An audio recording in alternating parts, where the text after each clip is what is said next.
Camera is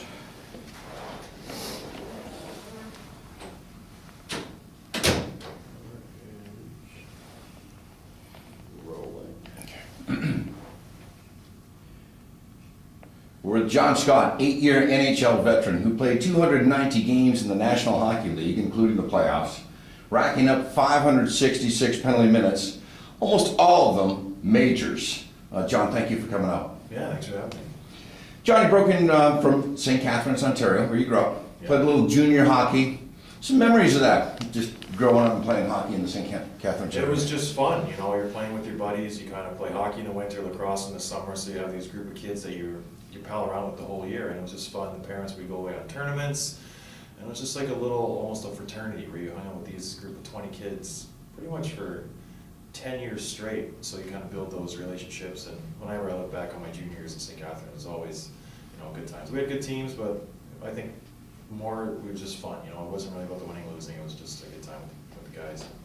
So you get out of high school. Yeah. You decide to go to college to Michigan Tech. What made you make that decision? And Yeah, you eventually got your degree in mechanical engineering. Yeah, I got my degree eventually. I toyed around with the idea of going to play in the OHL with St. John's, St. Michael's Mary's. I didn't think I was going to get much playing time. I just really didn't think the NHL was even a possibility, so I figured why not try to get an education and make something out of this hockey thing, you know, make it work for me. So I went to Michigan Tech and got a scholarship and played 4 years there, and it was a good decision. I really enjoyed Michigan Tech. It's a good little small town, northern Michigan, so it was a good choice by me.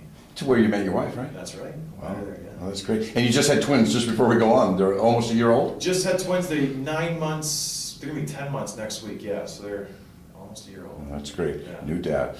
So then after Michigan Tech, you hook on with the Houston Aeros of the American Hockey League, and you play the better part of 3 seasons with them. Talk about the experience of playing professional hockey in Houston and how you developed as a player in terms of defining your role. Yeah, it was strange. I didn't really know what to expect after college. I didn't know I was gonna sign with anybody, so I luckily signed on with Houston. They wanted to, you know, see me play, so I signed there for a 1-year contract, and I didn't know what to expect. I was a defenseman in college. Obviously, there's no fighting, so I wasn't really a fighter. And then you go into this league, and you're expected to fight because everyone looks at you and like you're the big guy. And I got challenged left and right. And my first year, I said no a lot just because I wasn't confident in myself. I didn't really know how to fight because all these guys in the AHL were coming out of the WHL, the OHL, where they've been fighting since they've been 16. And here I am, I'm 20, 21, and I've probably been in a handful of fights, you know, so.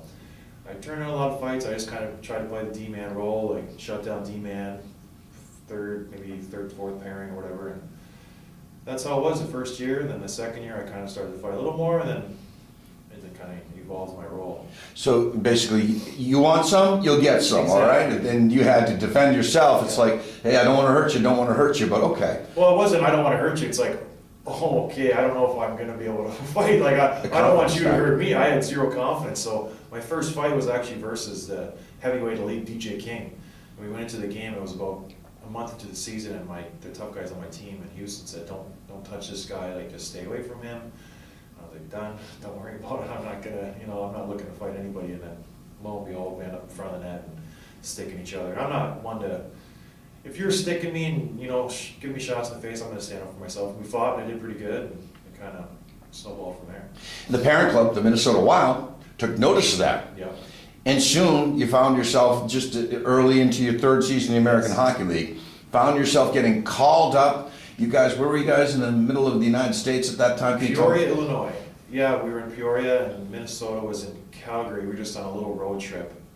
I think it was like a 2 or 3 game road trip where you just kind of in and out of Chicago. And they called me up, and they said, we want you to play in Calgary that day. They had a couple of injuries too. I think Sean Hill got hurt, and maybe some of the other D-man was sick. But they're like, yeah, we need you tonight. Go to the airport, bring your stuff, let's go. So I go to the airport, ready to take off, and then I didn't have my passport. So I'm at the gate, I'm Canadian. My passport is being sent to Calgary overnight for my now wife was overnighting it. And yeah, like the lady at the gate wasn't gonna let me on the plane. I was losing my mind. Like, I'm just like yelling at everybody, trying to get in. I thought they were going to call the cops and arrest me. I was just so upset because I Opportunity of a had lifetime. to get on that plane. And yeah, so they told me no, sent me home, sent me back down to Houston, and I was just devastated. Wow. And you thought that was it? That was my chance? Yeah. young kid, I thought, you know, you get one shot to kind of prove yourself, make an impact, and my one shot was foiled by some old lady at the gate. But a couple of months later, the call came again. Can you tell me how that came about and Yeah. your passport? I was in Houston, so I packed a bag, I triple, quadruple checked for my passport, and went to Minnesota. We played in Minnesota my first game versus Detroit, which was cool because all my family, well, I now live in Michigan, so it was kind of neat to play versus Detroit. My first shift, I lined up with Lidstrom, Zetterberg, Datsuk, and it was very cool. Yeah, cool experience. Wow. Now that Minnesota team was tough as nails. You had Derek Bugard, some other pugilists and enforcers as well. We were pretty tough. You know, we could hold our own. I think whenever teams came into our building, they were a little nervous. Yeah, me and Boogie were quite the duo. Yeah. There. So, and you guys became very good friends. I mean, you're both breaking in relatively at the same time in the he'd been league. there a few years. I think he was around probably his fourth or fifth year, and then I came in, and I was a D-man, he was a forward, so there was no like competition there, and he kind of took me under his wing, and we were good buddies. You know, we're both 6'8", both big guys. We fight. And we kind of like the same thing. We were roommates on the road, so imagine that. That's two monsters in the room. We just, you know, watch movies and eat chicken wings. And the friendship kind of grew from there. And of course, his tragic passing. Yeah. It was very hard for you, I'm sure. And Yeah, I think it was hard for everyone. I think we didn't expect that. When you see Derek, you always thought he was just kind of invincible just because he's so big and just like he was almost bigger than life. He was just like a massive human, and just to see that happen, yeah, it was tough. he moved on to another club, and then you became the enforcer by default. Yeah. And again, that's protecting your players. A highly skilled Minnesota Wild team, again, young franchise in the National Hockey League, with a growing fan base, being reestablished after the North Stars took up. Talk about that when you became comfortable becoming an NHL player and knowing and defining your role as an enforcer. Yeah, I think it was just, it kind of happened organically. I came into the league, and obviously as a young guy you want to make an impression, and the one way to do that as a D-man who doesn't really score is you fight. You try to make big hits and you fight. So I came in, I got into a few fights early on, I did well, I kind of beat up a few well-known guys, and I think that caught the eye of the GM and the other tough guys around the league, and that kind of solidified me as one of the heavyweights of the league. So, yeah. The rest of the league took notice. Yeah. And immediately, knowing that fighting is being removed from the game, and I use the word removed, it's not being evolving out. The game is drastically changed where players are ultra quick wearing armor, armored suits. It's not the own drop them and settle the score here, and that'll be that 5 for each. With Minnesota, establishing your role as an enforcer, was it a blow to you to move to Chicago? Can you describe that? How did that happen? And yeah, it's funny. I didn't see myself as an enforcer in Minnesota. I was still playing defense. I was playing, decent minutes. I enjoyed playing defense, and I thought the fighting was just a part of my game. And then when I went to Chicago, that's where I kind of made the transition slowly to forward. We had a lot of good D-man on the team, and there was a couple injuries up front. And Q just said, "Hey, we need a body. Go play forward."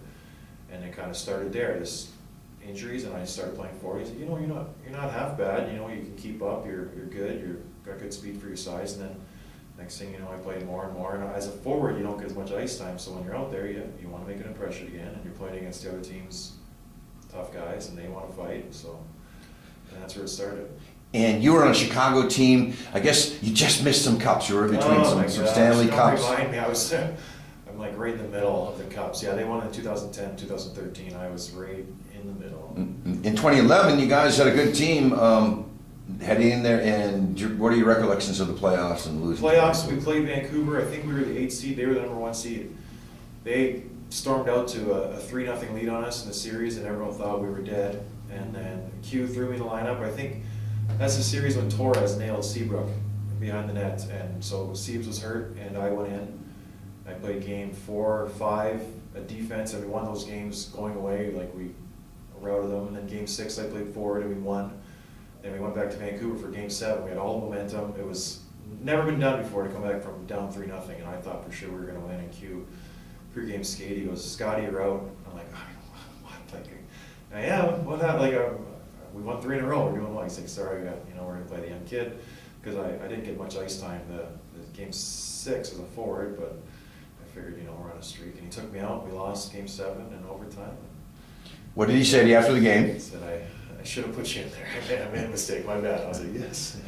Yeah, it was. And amazingly, your winning percentage as a player, I mean, there were times that you dressed and you never got a shift on the ice, correct? Never happened. It never happened. Okay, incorrect. Good to You're know. talking about Nyland there. Paul Stewart, I know, dressed 80 games and skated on 22 of them Oh my for gosh, the World Hockey Association. But so when he dressed you, and like you said, you were versatile. You could play both the blue line and play a forward position. But your teams, more often than not, your winning percentage as a player, if you look back, is pretty high. Yeah, I think, like you said, I played around almost 300 games, and I bet you of those 300, I've won close to 200 games. So, Wow. yeah, you know, I've been on some bad teams, you know, some lean years in Buffalo, but overall, I think my winning percentage is pretty good. So you move on for the Blackhawks. How many seasons were you with them? 2 with the Hawks. I got dealt right at the deadline of my second year to go to the Rangers. To the Rangers. And I just spent a cup of coffee there for the playoff run. Well, if you could talk about that experience. First of all, moving to the big city, the Yeah. distractions. Yeah, it's funny you think of Chicago as a big city, because I really didn't know much about Chicago, and I go there and it was big city, looked great. I love Chicago. And then you go to New York and it's Chicago on steroids. It's crazy. So we lived right downtown Manhattan. We lived kind of in Hell's Kitchen, and we just had our first child actually in Chicago. So we got traded. My wife, we just had our baby 6 weeks ago when we got traded. Wow. So she came to New York, and it was crazy. I honestly, I liked it for about a month, and then I was like, get me out of here. It was too much for me. I can't handle it. Walking around downtown and getting bumped into people and just, no thanks. Sure. Just tell that experience with the playoffs. As you said, Yeah. the Rangers picked you up to give them a push, give them some more muscle for their run to the through They the had, playoffs. you know, they had a good team. They had a physical team, and obviously had Lundqvist and net. And I think they picked me up because Mike Rupp was kind of injured a little bit, and Brandon Pruss was injured a little bit, so they were kind of had me for insurance. And we had a good run. We won the first 2 series in Game 7. We played Ottawa, beat them in the 7th game. We had beat Washington in Game 7. Then we played New Jersey, and they beat us in overtime. Yeah, was it Game 7? And yeah, they went on to the Cup Finals versus LA and got swept. So Getting almost there. Almost there. That's close, yeah. So just a few more doors to open. Yeah. As you mentioned, your brief stay in New York. Yep. Then you went to the Blackhawks, Sabres. the Buffalo Sabres, rather. Talk about that experience a little closer to home, I guess. Yeah, right? that was the main reason why I went to Buffalo, is because I grew up right across the river in St. Catharines, so I had all my friends and family close. And you know, Buffalo was a good team. They had Ryan Miller, Vanek, Palmerville, all these guys, Robin Regier, and so they were up and coming, and not up and coming, they were a good team. So I went there, and I really liked it. It was kind of in a bad situation after the lockout with like ownership and the GM and coaches. It ended up just being a disaster, but when I was there, I really enjoyed it. The owner was very kind to the players. Oh my gosh, yeah. It was the only time I've seen an owner say, whatever you want, you can have it. It doesn't matter, chocolate bars, whatever you want. Like everything's on the table, so just ask and we'll get it for you. Because he really wanted to have a winner there, and he was going all in, so that was cool. Sure. And so, as you mentioned, your family and friends got to come across the river and see you play. Yeah, the family came across and watched me, a lot, and that was fun. I got to see my old friends from high school and stuff, and the old guys who I played with. So it was a cool experience. I did that for 2 years, and then it was time to get out of Buffalo. Sure. And in the time with Buffalo, again, you had to play both. You played both forward. I played both forward and D every team I played on. Sure. Yeah. So just wherever I can play, wherever they want me to go, I'll play. And so you said it was time to leave Buffalo. I believe the next stop was Arizona. San Jose. San Jose. I've been on a lot of teams. Yeah, well, it's hard to keep track. So everybody I need went through it. a dictionary or something. Everybody. Dave McElwain played on 4 teams in 1 season, so yeah. I'm not that bad. Yeah, exactly. So you go to San Jose now, different climate again, totally different atmosphere. A good club. You meet some of the guys like with Marlowe, Oh, Jumbo great, Joe Thornton. great group of guys. Yeah, they were coming off where they actually were the first team to lose a playoff series, being up 3-0. So they were up 3-0 on LA, and then LA came back and beat them 4-3. And so they were kind of in a little bit of a downward spiral. I think everyone was panicking in San Jose. They didn't know what to do. So I came in there, and then you walk into a room, and it was just great. You know, you always look up to these guys. And Jumbo, I remember getting his autograph when I was like 16 in high school, and he was playing for the Sault Ste. Marie Greyhounds. I got his autograph. like you hold these guys up here and you meet them, and like, it's always nice when they exceed your expectations, and he's one of those guys where he's awesome. Like, everything about him, he's just generous, a cool guy, like, love to hang around, just always wants to have fun. And so it was cool going in that room, all those guys, like Couture and Pavelski and Jumbo and Marlowe and all these like great occupiers, so it was fun.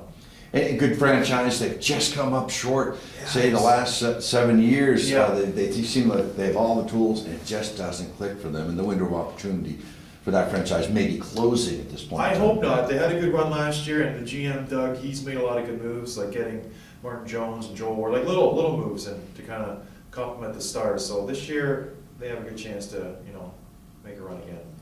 So after San Jose, and then it's on to Arizona. Yeah. And again, another hot climate, different atmosphere, I imagine, for the fan base and the team, and it's tough to go from 100 degrees or 90 degrees into an acclimated building. Just talk about that experience. Yeah, it was fun. Arizona, it was, it's funny picking teams at the end of my career. It was more climate-based. I played a big role in where I wanted to go. But yeah, going to Arizona, I've always heard good things about it. We lived in Scottsdale, good city, but no expectations playing there. Everyone predicted us to be last place, and we started the season on fire. We were second place in the West. We were doing well, and it was fun. It was a good group of young kids, then kind of mixed in with old grizzled vets like Shane Dolan. He's been everywhere, seen everything. So it was a fun first half of the season. We were doing well, and then I got the All-Star stuff. Yeah, let's talk about that. Obviously, you're a legend on YouTube. You probably know that, and it's a legacy. I mean, you did your job, and I've done this work a long time with veterans like Chris Nyland, Darren Langdon. Some enforcers can't deal with it post-hockey. Yeah. Obviously, you're very intelligent, very articulate, a degreed enforcer. Yeah. So you're a fan favorite, and everybody's seen what you did in your fights. You honored the code, and Terry Riley said that about you, is when somebody said that's enough, and I remember the Westgar one where you gave him some plastic surgery, and he tapped you, said, I've had it, that's it, you stop, and that's the way you do it, or you look to the ref because you've given this guy going over, enough already, point proven.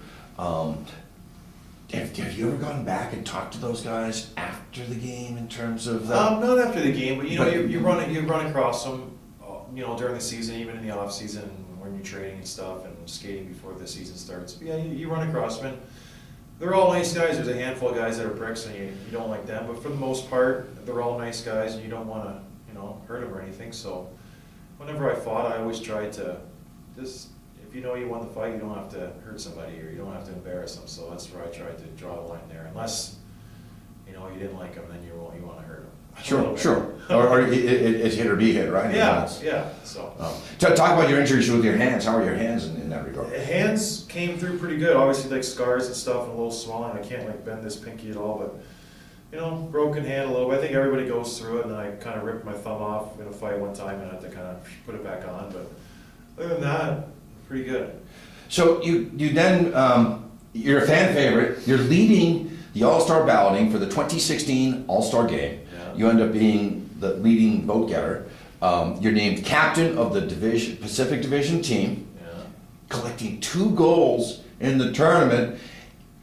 You're named All-Star MVP, NHL Player of the Week, and all the while there was. Let's talk about this. They were trying to keep you out of the game. They were trying to run you out of the league, and those are my words. It's just a couple 1 second. I want to change the card here. Okay, I'm going to go back to that. Did you get that preface statement, or did we miss it? I got that. So she was just about to die. So, okay. So you got the question, and then we'll go to his answer. Yeah. And feel free to speak. I'll say those are my words, but I feel I'm going to say what ask you it think. again. Yeah. Okay, I'm going to. Okay, great. And we got 20 minutes.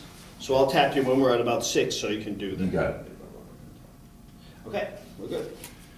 2016 All-Star Game. Leading vote getter, very popular amongst the NHL fan base. This is not a fix from the Arizona fan base. This is everybody across North America and Europe, for all intent, that are eligible to cast votes. They liked you. You were a legend on video. You did your job. You were an honorable knight on skates. So the NHL, meanwhile, is trying to get fighting out of the game. Sorry, boys. One chance for one other. We're almost done, man. This is good. I'm going to try to say what you can't say. So Yeah. that's what I'm trying to And say. I was going to say, that's. Yeah, I'm gonna say what you can't say.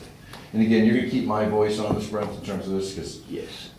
basically everybody knows that you got fucked. Mhm. Okay. All right.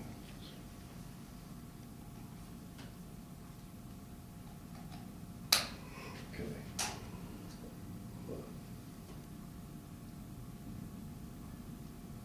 Okay, we're good? Okay, here we go.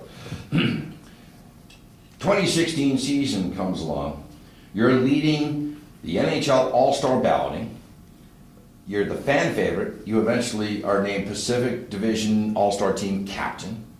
In the tournament itself, you'll collect 2 goals. Eventually, you're named All-Star MVP, and the NHL subsequently names you Player of the Week because they had to.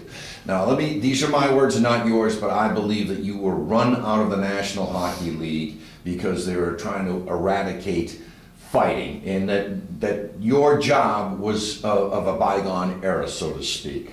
I think what the NHL did to you was unfair. You got shuffled off to Montreal. Again, my words. They were trying to keep you out of the All-Star game and send a message to you without you getting in trouble. Yeah, I don't know. It's. I think from an outside perspective, it kind of seems that way. I hope not. You know, I always hold the league kind of at a higher standard, and I hope that's not the case. But yeah, you know, you can always speculate.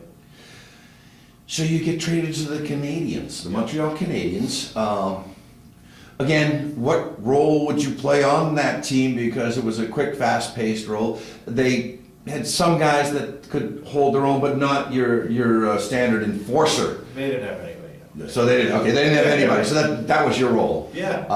And your experience for the first time going into the Habs locker room, different from other locker rooms that you walked into. Say, when I went there, their season was over, for lack of a better word. They were kind of just playing out the stretch. They weren't making the playoffs, and I think everyone was just disappointed. They had a lot of expectations, especially with their start, now with the injury to Carey, and it was a very quiet room, just not a lot of life, and I think that's what you expect when you're in that position. And yeah, it was it was fun to go there. I really had a good time just experiencing being Montreal Canadian, even if it was only for a few days, and I appreciate it. But yeah, it was. I felt bad for those guys. They battled. They had a great team, and it just kind of was a tough year for them. So you returned to the American Hockey League for the first time in 8 years. To here, we're conducting this interview in St. John's, Newfoundland. Yeah. And you returned and you played for the Ice Caps. Yeah. And then more kids. Tell me about that experience and what happened here. Yeah, so I went to the All-Star game and that whole, whatever, Debacle. to circus. And right 2 days after that game, I went home to Traverse City, and my wife and I gave birth to our twins. And so that happened 2 days after the All-Star game. And so I spent some time with the wife, and then I came about a week later back out to the Rock and right back to work. And so we started, I had my first game here at the Rock, and honestly, I fell in love with the place. It's a good city. Love it. Yeah. And then at the end of the season, the Habs call you back up. Yeah. You have a great one game. I mean, Yeah. I think they measured you at 7 hits, 3 shots on goal, and 2 penalty minutes. Yeah. It was great to conclude your career as a Montreal Canadian. Not a lot of people can say they played for the Habs, and it was, it's a storied franchise. I've always, it's funny, growing up I hated the Habs. I was a Bruins fan, diehard, Borg was my guy. So it was kind of funny finishing off my career in Montreal, because I grew up just hating these guys, and then you finish it with the Habs and you realize it's kind of special, putting on that sweater, the original 6, like ending your career in like the most successful sports team in hockey. So it was special, and I'm glad I got a chance to do that. And everybody treated me great. The fans it gave me goosebumps just going on that ice and getting the ovation that I did. The fans kind of welcomed me there, because they're smart fans, and I didn't know what to expect. Maybe I would have thought it was a joke me going there, just same as the All-Star game. But they were really, really nice and receptive to me, and it was a good way to go out. Yeah. I'm from Boston, so I want to double back to the Boston Bruins fan. Growing up, like you said, Bork was your guy growing up, and they had legendary players like Rick Middleton, Terry O'Reilly. You made a comment when we met just recently saying, Boston hates me. And I'm saying, no, John, they don't hate you. And I tweeted out a photo of you, and there was 62 likes in 20 minutes and 190 likes in an hour. you, because of your battles with Chara, Thornton, and the hit on Erickson, first with Sean Thornton, who was a gladiator, Yeah. you know, just like you, honored the code. I remember that you hit him, I believe, in the neck, and the next game, he's got to, by default, challenge you again. That's just the way it is. And not telling me exactly what was said between you two guys, but again, part of the code of the enforcers. What did he say to you, and what did you say to him? Yeah, I expected, you know, not retribution, but he's gonna try to fight me again. That's kind of what happens if you get your, you know, claw cleaned by somebody. You wanna make it right. So I expected him to come out and fight, but you know, he just said, listen, I'm still not myself, and yeah, we're not gonna do it tonight. And I was like, fine with me. You're like, he was a legendary tough guy, and I think I did well that one fight, so yeah, I'll leave it at that. Cool. He also played here for a while at St. John's Oh, as is that well. right? Oh yeah, absolutely. For Okay. St. John's earlier in the American Hockey League, he began his career here. And then you know, with Chara, you know, who's almost your height, right? You guys roughly 6'8", 6'9". Yeah. Running with him, and then you laid out Louis Erickson head down. Head down, coming through the middle, and just kind of caught him, and he went down, and that was a tough one. So I'll say two things. Number one, you would have been a great Bruin. Okay, I'll tell you that, absolutely. You would have been loved in the Boston Garden.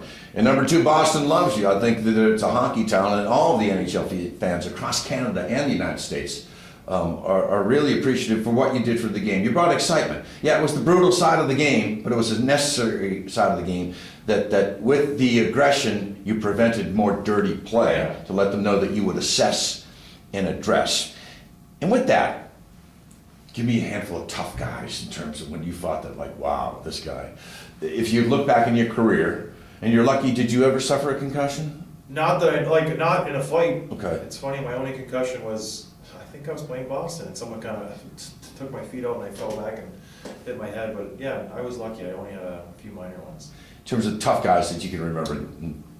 Tough guys, they're, you know what? They all were tough in terms of the guys that. They come in all shapes and sizes, like the smaller guys. I used to fight Cam Jansen all the time, and they used to call him Barney Rubble because he just had this big old melon on him, and he would last for days in a fight. And like, it was so annoying to fight him because you would punch him 15, 20, 50 times, and you just like, it wouldn't even faze him. So he was a tough guy to fight. Guys like, yeah, Kevin Westgarth, George Perro. So I had a bunch of battles with him. Me and him fought for years, and he's one of those guys who's just a great guy on and off the ice, and I love battling him. And it's just all over. Like, even a guy like a Chara, like, I really respected him. He plays his role. He's a star player, but he still, you know, fights and sticks up for his teammates. And yeah, I can go up and down the NHL and just list off tons of guys, but those guys are, you know, they're tough guys.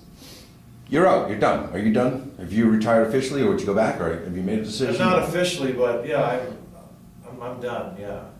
Well, you've reached a peace in terms of that you look back and reflect that if it doesn't happen again, you're in your early 30s, right? And, Yeah, I have no regrets. I think I accomplished what I didn't have any expectations. So for me, this NHL thing was jackpot. Like, it just was a jump start to my life. Now I can kind of end this chapter and start a new one and see where I go from here. Maybe a mechanical engineer, one of the toughest mechanical engineers out That's there. right. I'd like to see a tougher one. But yeah, so we'll see what I'm going to do. So this is your first tour, your first exposure post-retirement Yeah. of working with the fan base and touring with these NHL teams. You don't see the smiles that you leave in your wake. The kids, when we travel with the legends, it's the parents that know who these players were. Yeah. But the kids all know you, and it was like Santa Claus on some of these kids' faces. The 6-year-old, right, that doesn't just know to come. I had John Scott's autograph. The joy that you brought, I just want to say thank you. I've been doing this for 25 years, man, and I haven't met guys like you. Again, articulate, just a nice guy. But the joy that you brought to these kids this past week, you should be commended, sir. And I hope that we tour with you again. Thanks. Yeah, it's been a fun tour. Yeah, it's funny. The kids are great. The parents. Yeah, it's been a good time. I really enjoyed it. You took every single selfie, and you took time well after the game before guys were showered and getting out of the locker room. You're still in your gear. Well, every one of these kids now has a phone. It's unbelievable. It's like, where do you get these phones from? Exactly. So, yeah. No, it's cool. I enjoy doing it. So.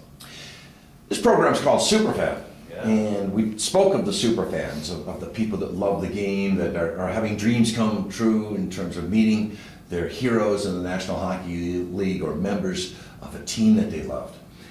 we have Ryan Preston as our Ryan. super fan. Yeah. Some reflections on that, and you also assisted on his goal. Talk about that. So Ryan, great guy. Yeah, we met him a few days ago, and he's been kind of hanging out with us the whole trip. And it's funny. It's been a super fan for him, but we've had just as much fun hanging out with him and getting to know him and his wife and all his family. So we've been trying to get Ryan a goal for 2 games, and it took until the 3rd period of the 2nd game to get him a goal because, man, he's been working for it. We've been giving him lots of shots, lots of opportunities, but luckily last game I had the chance to kind of keep the puck in, and he was in front, and I fed it to him, and he just blasted it home. So that was a cool thing to have him score that, and all the guys come out and congratulate him, and we had a couple pops after that to celebrate. And yeah, he's a good guy. We're going to play tonight, and hopefully we can get a couple more. Your favorite football team is the Buffalo Bills. Obviously. Yeah, from St. Catharines. Yeah. Are you, now that you walk away from the game, are you Sabres? Is that oh, you're still a Bruins fan? Bruins. All right, man. Yeah. All right. Yeah. No, it's funny. I don't have a hockey team anymore. I'm too close to the game. Sure, I don't like it. sure. I try. Yeah. Sure. Neutral. Finally, just for anybody that has a dream, you said you never imagined you'd be in the National Hockey League. Like any kid, you dreamed of it, but you were realistic with your expectations. And then, wait a minute, if I work hard enough, if I do the right things, listen to my coaches, train hard enough, Yep. I got a shot. I knew my role. I did my job. Any advice to any young hockey players out there?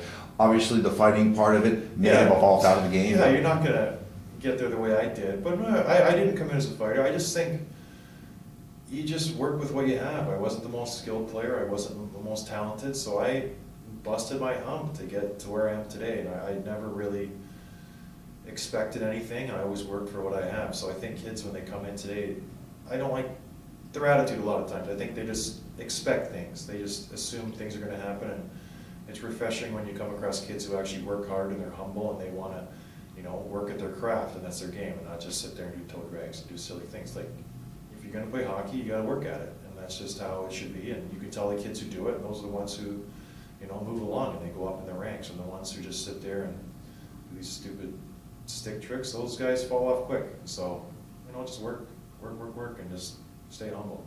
Great. John Scott, thanks for joining us on Superfan. Yeah, thank you. That was awesome, man. You were Excellent. You're the man. Excellent. I'd love to get your email address. Did I give you my card at all? 'Cause You if you're did. in Boston, I can you wanna send go you an to- email. Yeah, and if you ever want to go to Boston, go to a Red Sox game or something like that, or even just meet the Bruins, I mean, like I said, you would have been a great Bruin. You would have been God. Like when Knuckles came back to the Bruins. Yeah. I would have loved to play there, honestly. That would have been. I mean, it's just, but if you're in town, I work with the Patriots. And Okay. all, I was the one who got in Tom Brady's face when he was late. 2000, right? We're doing a celebrity softball game. It's July, just before camp opens. We're waiting for the 9th guy. Okay, we're on Cape Cod. He comes running in. I go around. What the fuck are you doing here? Are you gonna go to camp late? Well, I got lost. Well, you got lost. Well, you got a game. Look at this, 1,500 people. We could have gotten anybody except for a 6th rounder. Yeah. Come on, man. You never forget. And so I'm sitting down and talking to him after the game that summer, saying, Drew's gonna be here forever. Just don't get found out like Scott Zolak and take a snap. Just, maybe you'll get a job in Canada. Oh, I told him, you got a good degree, University of Michigan, No San shit. Mateo, Silicon Valley. He never forgot. I said, but it ain't gonna happen. Oh yeah. No kidding. Oh yeah. You remember that? Then one time I was in the stadium and Brian Hoare I'm talking with, and somebody comes up and puts me in a headlock, and I saw this watch. And I never see watch. Oh, look, you got a Mickey Mouse watch. so after that it was good, and then like Giselle, good Catholic girl, and Tom's a Catholic, and just talking with her, she's into the